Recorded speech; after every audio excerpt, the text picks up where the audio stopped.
Asibingelele mbukwana KZN TV sikwamukela uhlelo lethu lanamhlanje lwengqikithi. Namhlanje sibuyile futhi sizothi ake sifundisane ke sibonisane ukuthi singakhana kanjani umphakathi wethu ukuze uqhubeke uye phambili. Mawufisa ukuba ingxenye yohlelo lethu lanamhlanje 035 789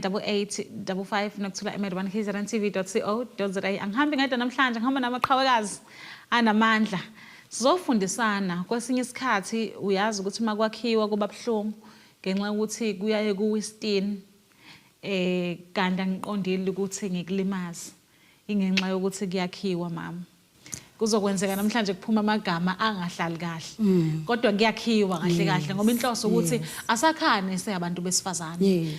ndiqiniso lithi asenzi kahle futhi uma ikhona indlela ukuthi asakhane silungisane asiyisebenzise. Asikubingelele mama sikwamukela ehlelweni. Ngibingelela kakhulu nokuthola ngibingelela bonke ababukeli emakhaya siyambonga kakhulu uNkulunkulu sinelithuba namhlanje. Igama lami Gugu ngwakamtshali oqhamuka lapha kwe movement yamaqhawekazi anamandla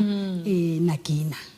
We mama ekuqaleni sibe neshow emnandi kakhulu sikhuluma ngokuthi asingahlukumezani. Angabi bikho umuntu okhala ngomunye wena ushadile awushadile emsebenzini asingahlukumezani. Yahamba kanjani? Yahamba kahle kakhulu. Abalaleli sisi baningi abantu abahlukumezile ngaphandle.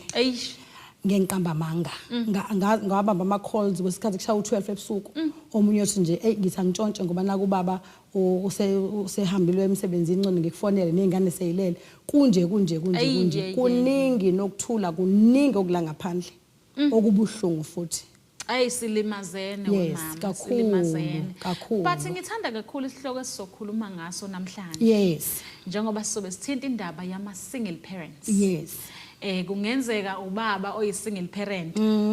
kungenzeka umama oyisingle parent nomthelela nje inganeni wemama ngoba ngithi sikhuluma ngamaqhawekazi anamandla sizokwakha la asizili ukuzobhidliza sizokuthi umphakathi awuqhubeke uye phambili. Uthini umuzwa wakho ngalesihloko sanamhlanje mama? Kakhulu nokuthula angiqale lana uyazi ukuthi ukuzithola uyisingle parent kuyenzeka kwesinye isikhathi kukhona oshonile okade khona empilweni yakho mhlambe waenda up usumfelokazi kukhona ukuthi kukhona ukuthi kade ushadile ngenxa yezimo na end up sendivorcile usukholisa ingane ngawedwana kukhona ukuthi uyitholile nje ingane awukazi ungena emshadweni. So ngifuna ukusho ukuthi akuyona ijeni elula nokuthula ayikho lula at all ukukhulisa ingane uwedwa mhlambe ubaba kukhona nezamantombazane ongazi uzokhuluma kanjani nazo uzoyitshela kanjani into yobuntombazane ukuthi intombazane ikhula kanjani bese kuba khona umama okhulisa bese kuba khona abafana futhi la angazi ukuthi mase fike kulesi stage ngizokwenza njani. That is why ngithi ijeni engekho lula edinga nje ukuthi angazi uNkulunkulu asisize kuyo silifuna ulwazi njenganami nje mina nginomfana engimbonayo manje ukuthi ungena kwi stage engingamazi ukuthi kwenzakalani kuye ikuphi la fanele ngimdodise khona ukuphi la fanele ngikhulume khona ngoba angazi lutho ngumfana kodwa ukukhulisa nje ingane eyenye gender akukho lula kunzima kodwa kuyenzeka kuyenzeka. Uyazi ukuthi wemama usakhuluma ngaleyo ndaba leyo yama single parents ngiyangakubona nokubaleka kokuba khona kababa endlini kakhulu kokuba khona kamama nobaba endlini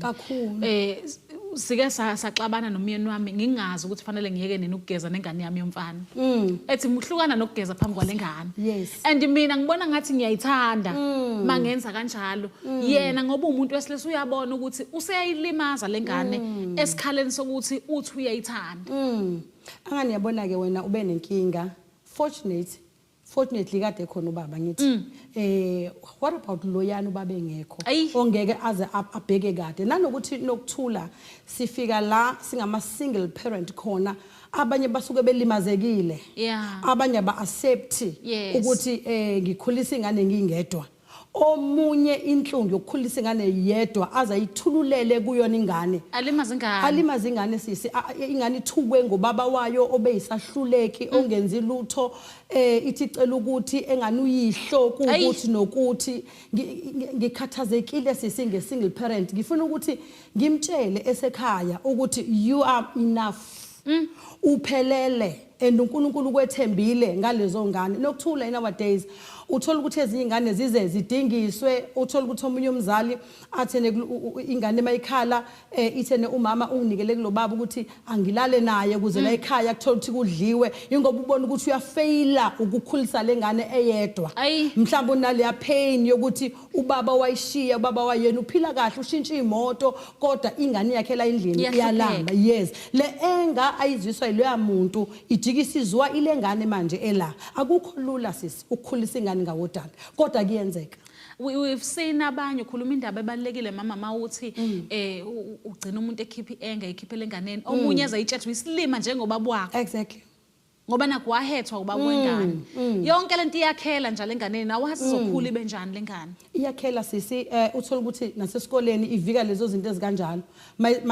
makuthi isafunda uyabona mangabe ko Father's Day ezinye ingane zikhuluma ngobaba bazo lo akakhulumi ngalutho ibe nasekhaya kunaloma issues anjalo so enhlizweni yami sisi kuye kwavuka kakhulu ukuthi ukube besingasukuma kakhulu thina singabantu besifazane baningi kakhulu abantu besifazane abakhulisa ingane ngabodwana ukuba besingake sisukume uNkulunkulu asinikezele lesi strength sisekunama graduate namhlanje kunabafana kunamantombazane akukhule ezandleni zogogo athi uma wami mina ngizange ngimbone even nobaba wami ngizwe ngendaba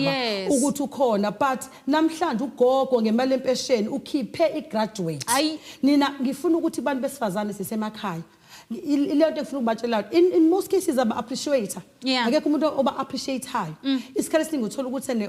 umama nobaba kube ngazibona ngathiwa well done senikhulisile ngoba bebambisene ingane ifunde esikoleni esi right wena mangabe ungenawo amandla uthothi ingane yakho iyafunda lapha esikoleni but akekho umuntu oappreciateayo ukuthi hey uzamile uhambile wavula itafule lapha wahlala lapha washunqelwa izintuthu wanethwa imvula ukhulisa lezi ingane mama seyitolo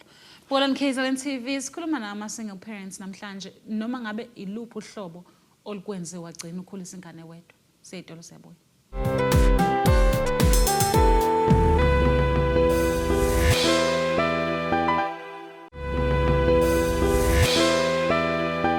Asipende sikwamukela Bolan KZN TV usabukela ihlelo lengqingithi sihleli naye umama namhlanje sikhuluma yona indaba yokuthi kungenzeka ukuthi ukhulisa ingane ngawedwana uthi umama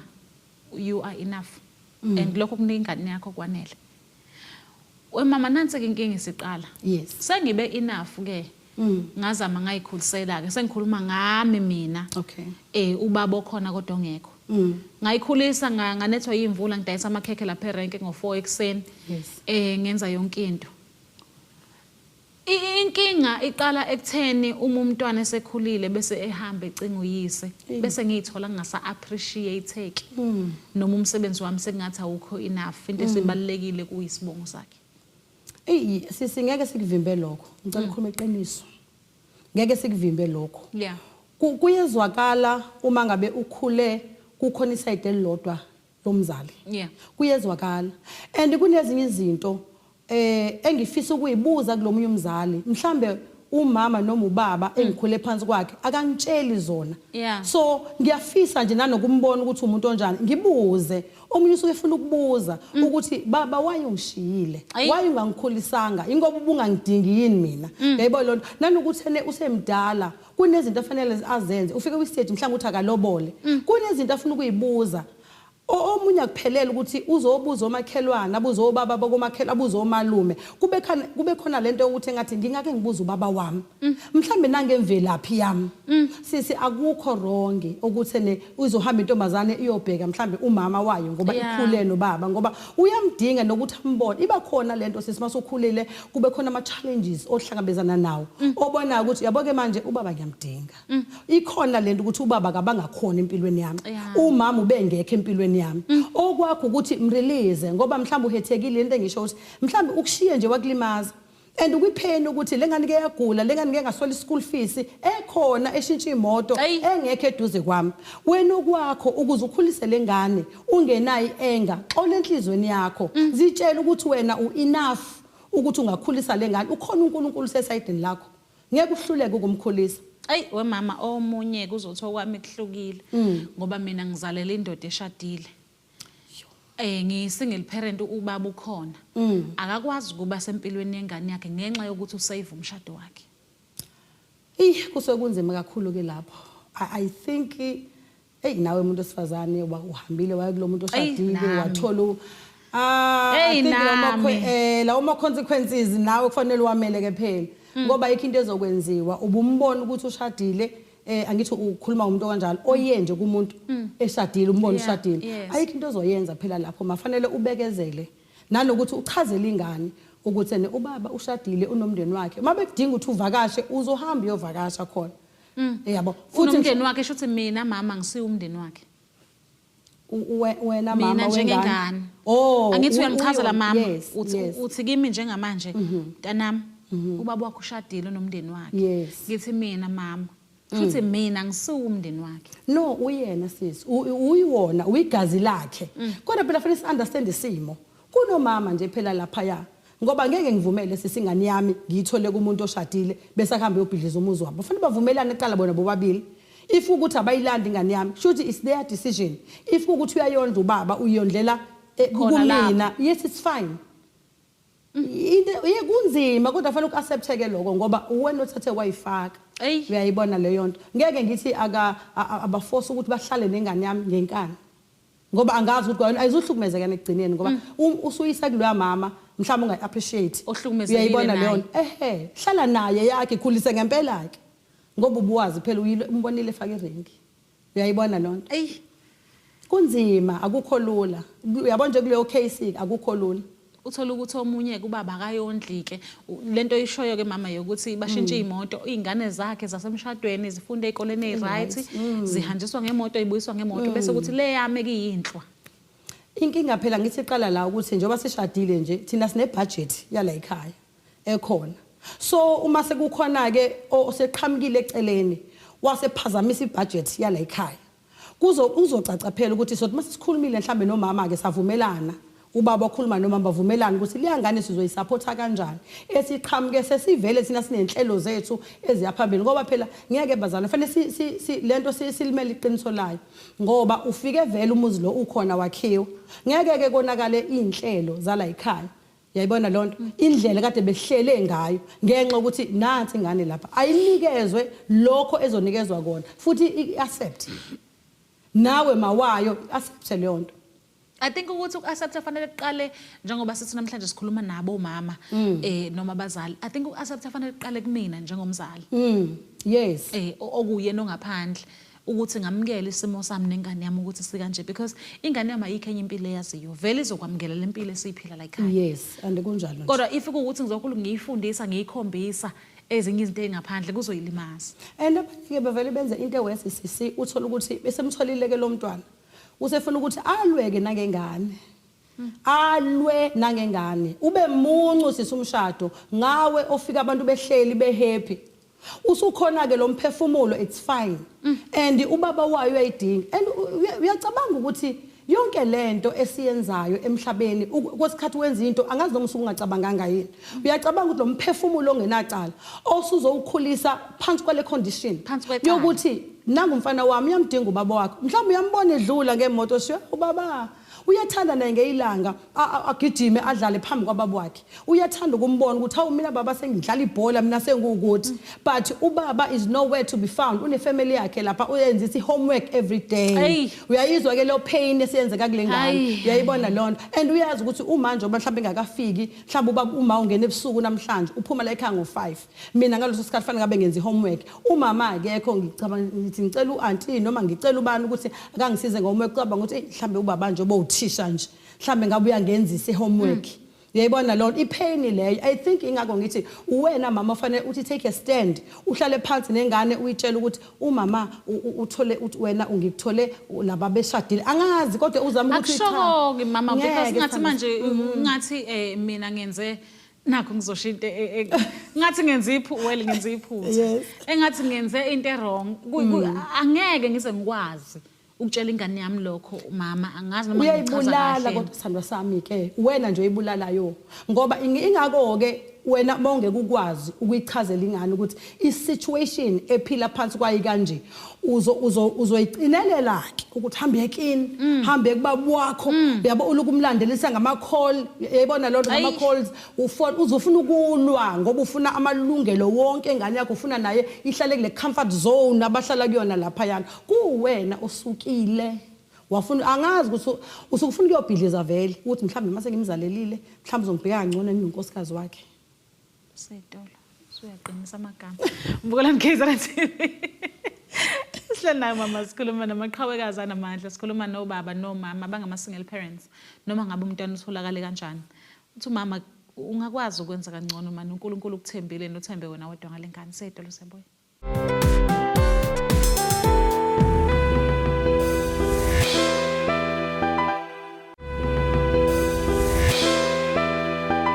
Asiphinde sikwamukela Mbukelani KZN TV sabukela uhlelo lengqingithi sithe namhlanje sizokwakhana kuzokwenzeka mama kuWestini kodwa ngoba siyakhana yes akudlule yes konjalo umuntu athatha isifundo ekutheni iziphi izinto esingafundisana zona lento ilimalelana ke mama angithi masikhula nisifundisile ukuthi na hayibo umsana ukuhamba niganga hambani niyozalela emshadweni yes sangalalela yes now ama results ungalaleli kwethu ngalesi asikhathi ngo2010 asefika manje because manje sesinezingane and lezo ingane sesiyikhulisa sodwa Now njoba ngikhula nje ngiya ko 40 akumnandi phela nakimi ukuthi nje mina ngalo kungaba ubaby mama nje ngibizwa ngenona engafi abanye bayashadwa bashadwa yiyo le ndoda le enga afford ukondla eyami ingane but inayo imali yokuhamba iyolobola angikwazi ungabe bitter angikwazi futhi ukungalu yes wemama ngiya understand ukuthi uthi uNkulunkulu ungithembile ngalengane nami vele ngiyathemba ukuthi ngizokwazi ukuyikhulisa but I cannot enjoy indelelo engiyibokayo ukuthi uthenga ipholo wena but awondli mina ingane ngiyikhulisa ngeqolo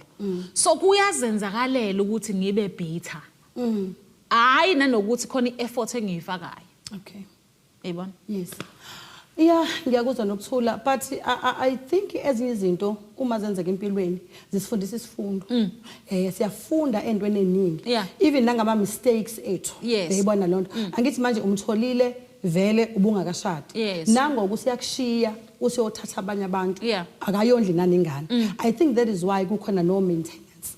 Ukuthi mhlamba kunokuthi uzulwe wena uphila ubitha imali engane ikhokho inkantolo. Angithi sinayo leyo mnyango enjalo ukuze wena uhlale ngokuthula ukhulise kahle umntwana wakho akawashintsha amapholo kodwa inkantolo ayinginikeza imali yokukhulisa ingane ngoba ngesikhathi ubitha wena ngeke uyikhulise ingane sisi ubitha ngoba ke la ngikifika ingane uthola ukuthi ubhizi nemcabanga ukuthi wangishiya buko kumanje sebenza ukuthi nonkosikazi wakhe sekwenza ukuthi manje yabona ivele ingene ingane izobuza something ngiyayisaba impendulo ozoyiphendula ngayo ingane ngoba manje ifika ngalesi sikhathi ubhizi uyacabanga futhi uyabona ukuthi ngathi impilo yami isemuva nje ngenxa yokuthola lo mntwana uyayibona ngihlekwa abantu namhlanje ngenxa yokuthola lo mntwana mhlawumbe futhi unama challenges mhlawumbe ukhubazekile mhlawumbe futhi usiyahlupha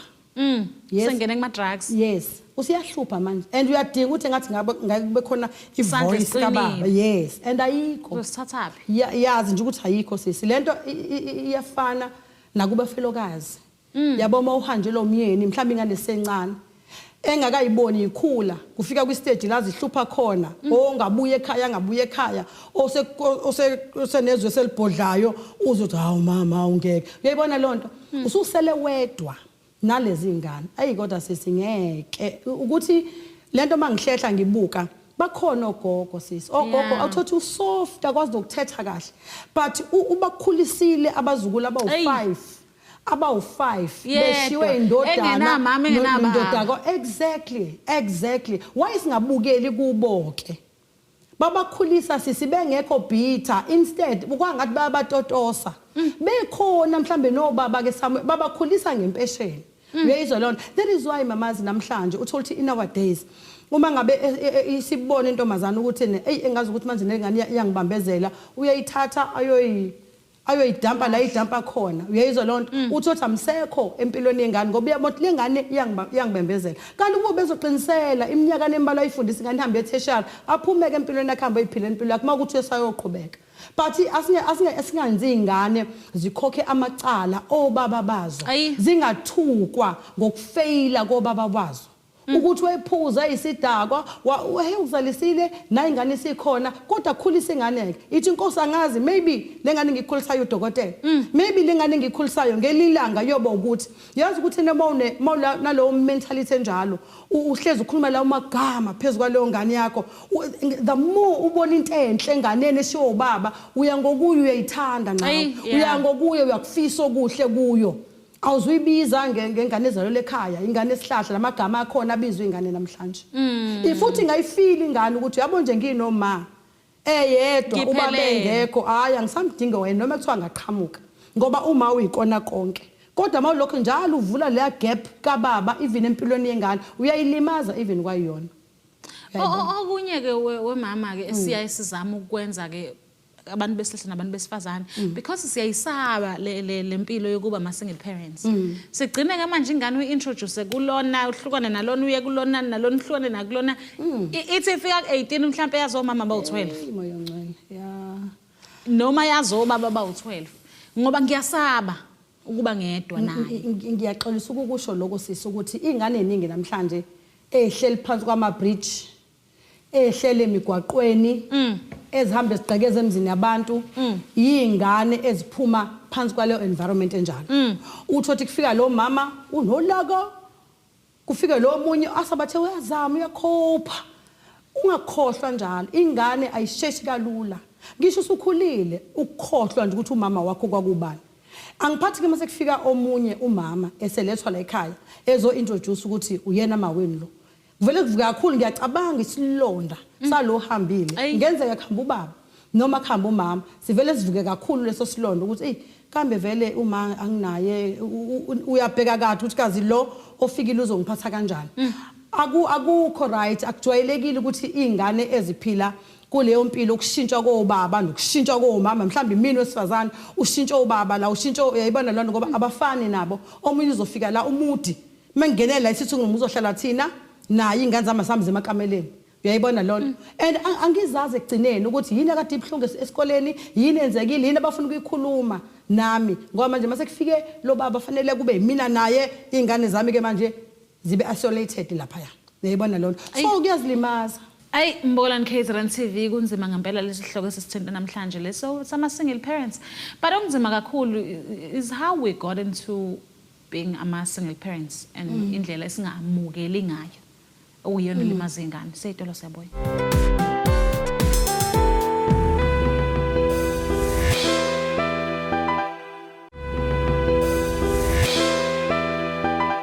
Asifuna sikamukela Mbokolani KZN TV sibukele uhlelo lwengqikithi sikhuluma ngazo indaba zama single parents bakwethu sithena sizokwakha mawuzwa kubhlungu ingoba khona la kufanele ulungise khona nami njengoba umama ekhuluma nje nami ngiyashayeka khona la angilimaza khona inhloso kodwa hayi ukuthi target mina inhloso ukuthi fanele ngiphume kulolu hlelo lolu sengifundisekile sekukhona izinto engizophuma ngiyoyishintsha noma ngizenze kangcono kanjalo ke nako weMbokolani KZN TV mama ungizwe kahle nokuthula mina ngiyahambisana nokuthi nganayo undliwe noma ngabe izalwa oshadileyo yes but ayondliwe ingane kodwa ungayifaki ngekhanda emshado nomuntu ungalwi futhi ngayo yeka nje mama emshadweni nala ingafunwa khona wayifanele uyifake la ingafunwa khona if ubaboye eyiphike ethi akayifuni wayifanele uyifuqe ngenkani lapho okunye ke lokho mayiphikileke okunye lokho uma ngabe iphikile and enye pain le engayazi ukuthi Jesu ihamba iwenza umonakalo kwabanye kubengakanani ngine experience yaleyo ngine 7 years mina ngiphiko wami ubaba engiphike enkantolo phambi kwamanye amaphoyisa uyayibona ngiqale ngivula amehlo ubaba wami ekhona la ehlala noma wami and kulezi yakhathi kwakujabulisa ukuthi kunobaba oyiphoyisa yabo engakamaningi kakhulu amaphoyisa uma esenyamalele ubaba wami then kanti kukhonto enzekile phakathi kwabo noma kwadinga ukuthi mina ngithathwe esikoleni ngina 7 years ngiyomkhomba ezomiswa enkantolo phakathi kwa wonke amaphoyisa ngathi mangiqhamuka sengimbona hawunanga ubaba la ngigijima ngithi ngiyakuyena ngiyomhaka sekuthiwa phela woza ngane uzokhomba ubaba la mangiyakuyena ngimhaka ubaba wavela wathi hamba la kumina awuyena ubaba awuyona ingane yami hayibo nganga understand ukuthi uthini ukuthi ngiyayithanda lento sisi ngoba ukhona uyaphila kumanje engiyangihlukumeza kakhulu in such a way that ngakhula ngila ko 8 9 10 ngangizonda ingane ngibona ihamba nobaba noma ngoba ngibuza ukuthi yona ihluke ngani mina ihamba nobaba noma mina wami ubaba engiphikile enkantolo kugcwele abantu lento sithi it's very painful enganeni how I wish ukuthi mama ekhaya banga understand ukuthi mawunengane ephikiwe wena exactly veza lonke uthanda enganeni ungakhulumi ngokuphikwa kwayo kuyona ngoba uyayilimaza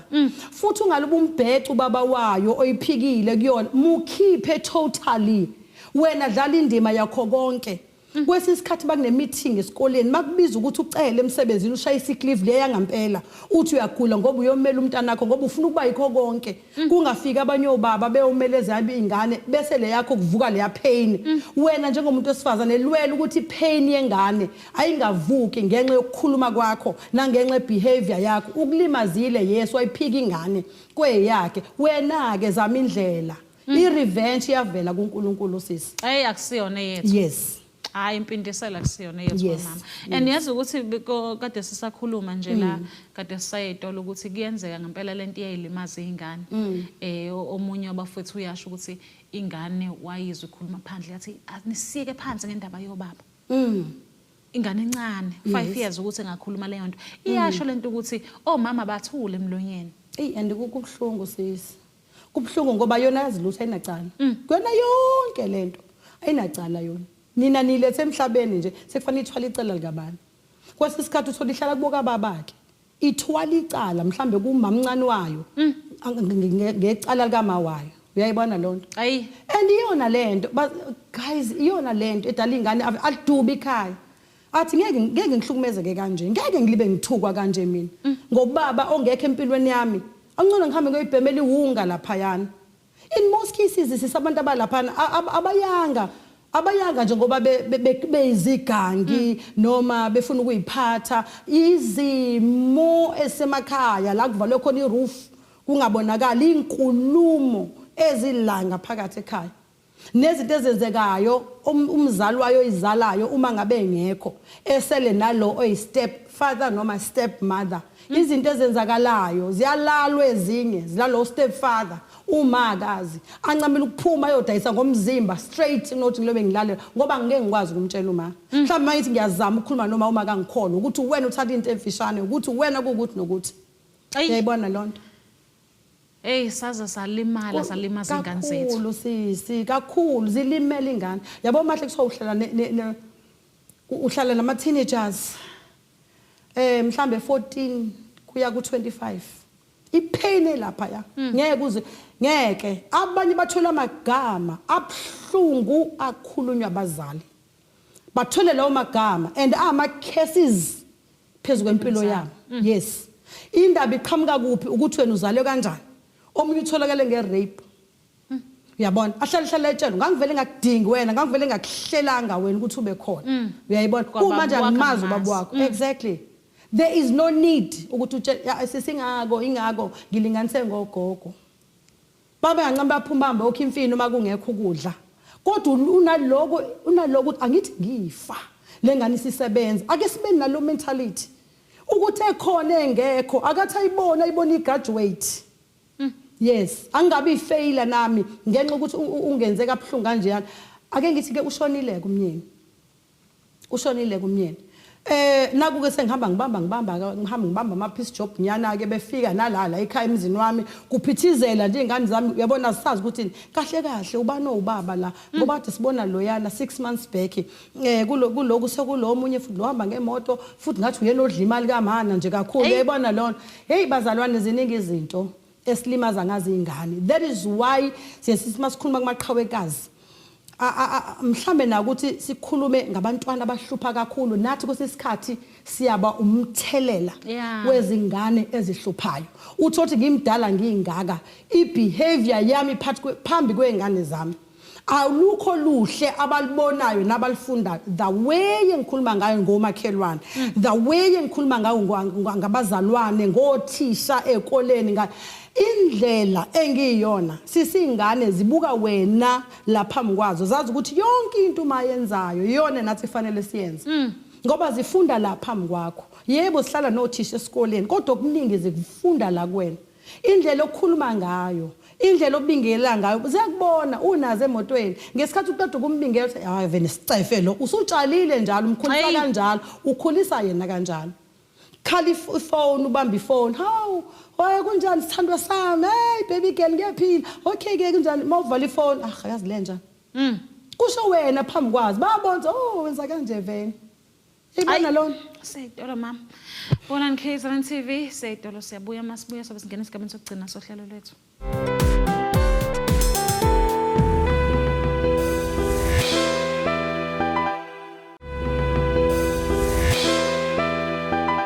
Asipende sikwamukela mbona KZN TV njengoba manje singena esigabeni sokugcina sohlelo lethu first date lo mama ukuthi avalelise mama ashaye kokugcina mama vele ususibulele amazwi akho okugcina sesihamba thini kunalento sisi enyeke before ngivalelise eyingithinte kakhulu engicabanga ukuthi uma ngabe mhlambe undodakazi wami engena emshadweni umkhwenyana wakhe amamukele indodakazi yakhe anayo uma ngabe ayikhulise kube eyakhe kuze kube yaqeda esikoleni ayihambise tertiary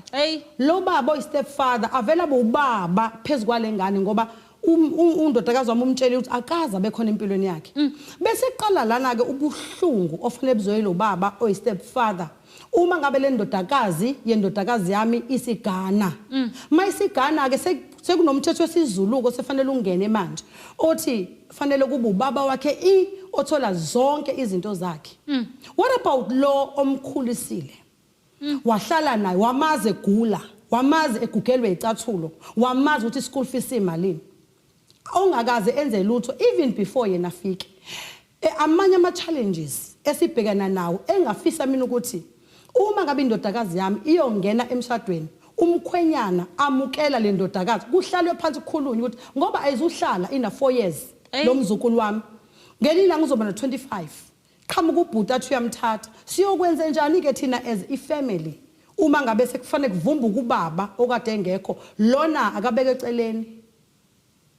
kuzophithizela ke shuthi izingane abantu bakuboka baba wengane la ekhaya ngoba phela engane ikhuliswe la ekhaya sengivala sandwa sami kunendaba engithandayo kaRuth ngosami lapha ku chapter 2 verse 5 ngesikhathi wayumfelokazi kakhulu iya kuba felokazi wekade somfelokazi uRuth ngalesi sikhathi enamathela kumamezala wakhe wahamba wakhothoza emva kwabavuni kwaqhamuka uBoaz umnikazi wensimi wanothisa ukukhuthala kwalesi siphekepheke sikamakoti umfelokazi uma ngabe nothisa watlalelana ngicela uma ngabe nivuna nishiyele lo muntu wesifazane ngifuna ukuthi umuntu wesifazane osekhaya ngabe umfelokazi ngabe uyidivorce ngabe ukhulisa izingane uwedwa uNkulunkulu uyanothisa yonke effort sometimes uyakhala mawubona ukuthi izinto ayihlangani azenzeki uba wedwa ufise ebusuku ukuthi ungavusa umuntu ukhulume naye ukuthi mangabe situation isinje ngenze njani usuke ngekho umuntu ozokhuluma naye kusuke uNkulunkulu kuphela okhona 24 hours uNkulunkulu uyanothisa sisi yonke into esiyenzayo uma lithi iBhayibheli uBoaz wanothisa lentombazane evuka ekseni njalo ihambe yolanda ukudla ifunela umamezala wayo uyanothisa uNkulunkulu akukho kwenzayo kwenzele ize ngelilanga uyoya lapha kuyi graduation ceremony uyokhala inyembe zenjabulo ukuthi ukulwila ukulokuhle asilwelena abantwana bethu exactly ngabe ngihlulekile endleleni kuba ubungekho mhlambe ngaphezulu kokuthi ke mhlambe sinamaskazi ukuthi ungishiyile noma umyeni wangishiya emhlabeni ake sikhulisa abantwana bethu ngendlela esiyothanda ukuthi bayoba yiyo mase bekhulile indlela esikhuluma ngayo nathi nendlela esenza ngayo izinto sazi ukuthi yona ezoba impact abantwana bethu whether yinhle noma yimbi kodwa yithi as ama single parent asibonga mama siyabonga Asibonge isifundo esihle i-topic enzima le and the topic is sensitive kakhulu because sonke siyazama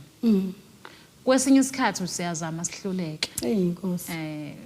because uNkulunkulu mayiyakha lento wayeyakhela ukuthi abantwana fanele sibakhulise ndawonye so vele ngizohluleka mase ngingedwa but sibonga umama ukuthi uNkulunkulu azivusela abantu abanjengawe Inkosi abazobuyisela isitini masesiwile ukuthi nansi indlela efanele sihambe ngayo uNkulunkulu akubusisa mama Sibonga kakhulu utholakala kuphi ma Alright ngiyatholakala enambeni yami ethi 063 9633 asiqale 800 asiphinde 063 800 all right yes kanti khona futhi sinali page lethu lamaqhubekaza namandla lapha ku Facebook na ku TikTok ngikhona gugumtshali all right siyahlangana futhi sinabesifazane siyaba nama event sihlangana khona sizokhulisana kanje ukuthi mhlambe uyakhala ukhaliswa isimo ofanele kube wena uma ngenyawo yes kufanele uthule usule inyembezi ukhulisa ingane zakho ungakhali ayi sibonga mama sibonane ngokuzayo sibonga kakhulu Paula Mkhezane TV sibonga kakhulu ukuthi umama afike asifundise kahle kanjena sithemba ukuthi kukhona ukufundile le topic ibikade sithinta sonke kungenzeka ukuthi ubone ukuthi mhlamba ayikudingi wena namhlanje but mhlambe ngelinye ilanga izokudinga awusazi seme sizokufica ngelinye ilanga kodwa ke into ebalekile bakwethu bafazi ake sifundeni ukuba njengeyikhukhukazi man ake sithathe nawo sahlulwa yinkukhu kwenze njani ingane zethu zathathwa wonke besikhona kwenze njani isikhukhukazi siwuza ukuqhamuka ukebe sifukamela amatshwe laso kanti kwenze njani ngathi sanmuka ikhona mama ukwethu ayibhala wadlula alibonke igama lenkosi enyangeni ezedlule ngishonela udadewethu kwanzima manje ngiyazi ukuthi angingedwa engengalahlekelwa isihlobo noma umuntu engimthandayo noma kumuphi umuntu obhekane nesimo ngifisa ukuhlabelela nje kunye nawe mntasekhaya ukuthi fundisa inhliziyo yakho ukuxola fundisa inhliziyo yakho ukuphola uyayizwa ke ukuphola funda nje ukuphola ungahambi nenxeba ungahambi nesilonda isikhathi eside kodwa ujwayele nje ukuphola sipholise phola phola phola phola phola ngaphakathi uphole nangaphandle bathi noma bekubheka ebusweni babona ubuso bakho ubupholile base mamangala ukuthi hawu lona siyazi nje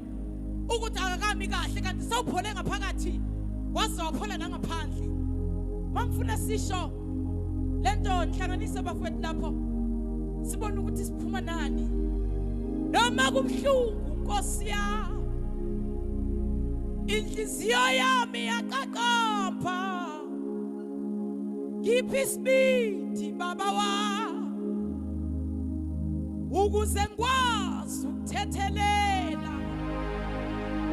noma kubhlungu Nkosi yami inhliziyo yami yaqaqamba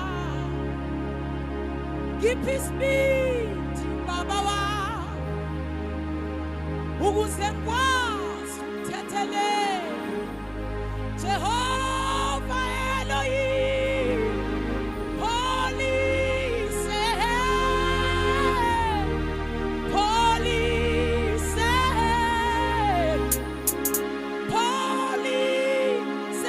amaceba Jehova police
sengipholile sengithi yes my friend,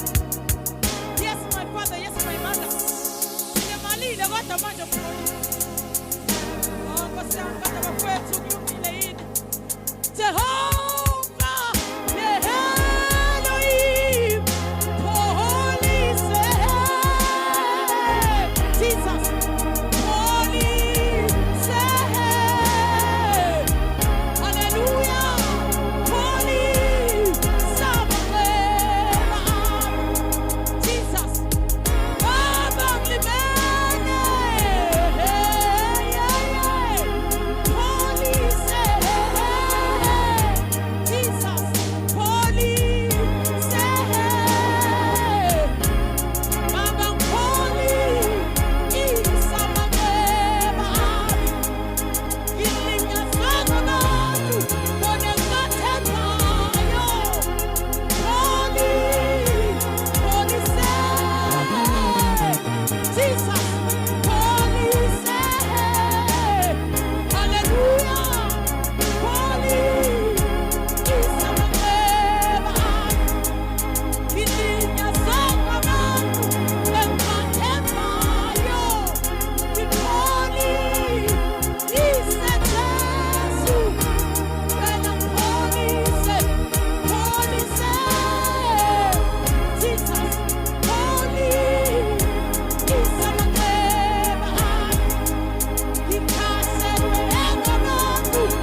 engathembayo, Police, Jesus, Police, Baba Police, Isamakeba, Ikhwathwe ngabantu, engathembayo, Police, Baba Police, Police, Baba Police, Isamakeba, Ihlushwe ngabantu abengathembayo,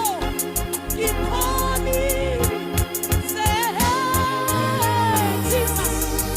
Police, Baba Police, Isamakeba. Thank you, Jesus. Ngifuna ukuphola ngaphakathi. Baba ngifuna ukuphola ngaphandle. Baba Police, Police, bona manxeba. Kulungile bafethu, kulungile. Mina ngifuna ukuphola ngaphakathi. Ewe ngifuna ukuphola ngaphandle. Baba Police, Police, bona manxeba. Ake sisho baphinde. Thank you Jesus. Baba ngifuna ukuphola ngaphakathi. Mina ngiphole nangaphandle. Jesus, Police, Police, amanxeba ami. Kulungile bafethu, kulungile. Mina ngifuna ukuphola